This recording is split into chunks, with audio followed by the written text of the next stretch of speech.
আসসালামু আলাইকুম। আপনারা ভালো আছেন? আলহামদুলিল্লাহ, আমিও ভালো আছি।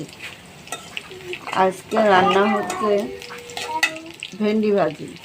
প্রথমে পেঁয়াজ কুচি, কাঁচা ঝাল দিয়ে দিছি। এবার হলুদ লবণ একসাথে দিয়ে ভেন্ডিটা দিয়ে দিব।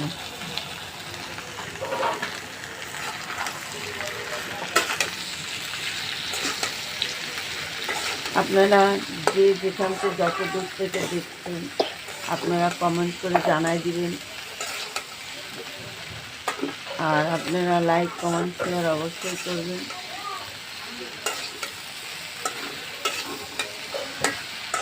এইভাবে ভেন্ডিটা ভাজা ভাজা করে নামিয়ে নেবেন।